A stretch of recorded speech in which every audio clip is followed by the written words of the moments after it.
Бұрын елімізде жылына 2 рет зейнетақы көбейтілетін.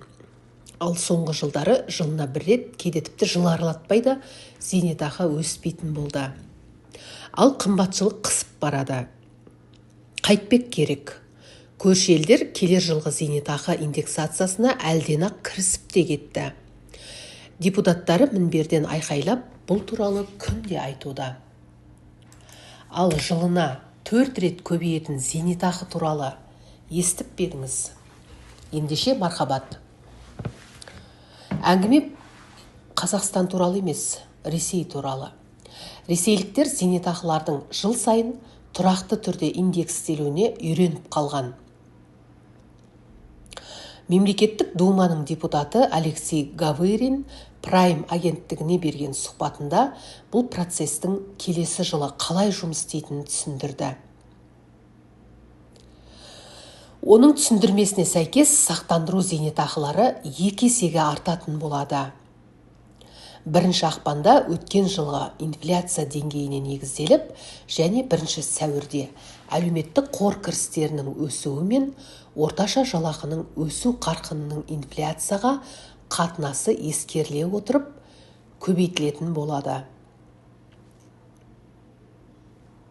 2027 жылдың 1 сәуірінен бастап әлеуметтік зейнетақылар мен кейбір мемлекеттік зейнетақы төлемдері индекстелетін болады. Бұл зейнетақылар үшін индекстеу коэффициенті зейнеткердің күнкөріс минимумының өткен жылмен салыстырғандағы өзгеруіне негізделіп есептеледі. Жұмыс істейтін зейнеткерлер әр жылдың 1 тамызында қосымша өсім алады. Әлеуметтік қор жұмыс берушілер өткен жыл үшін төлеген сақтандыру жарналарын өтінішсіз қайта есептейді.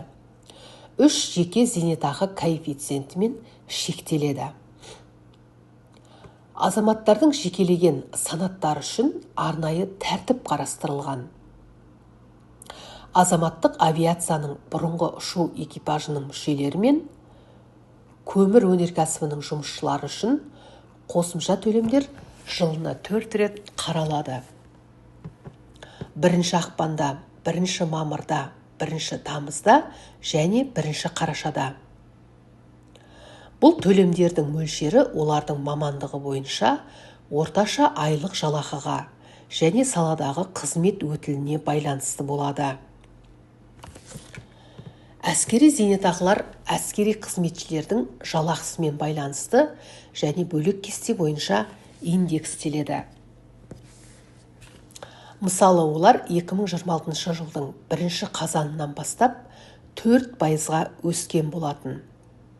Сондықтан 2027 жылы алушы санатына байланысты 2 емес 5 түрлі зейнетақы төлемдерін арттыру тетігі күтілуде деп қорытындылады Гаверин. Осылайша, Дума депутаттары ресейліктерді келер жылғы зейнетақының көп мөлшерде индекстелетінмен қуантып қойды. Сүйінші хабар үшін біраз зейнеткерлер әлден-ақ қуанып отыр. Ал біздің елімізде әзірге мұндай жылы хабар жоқ.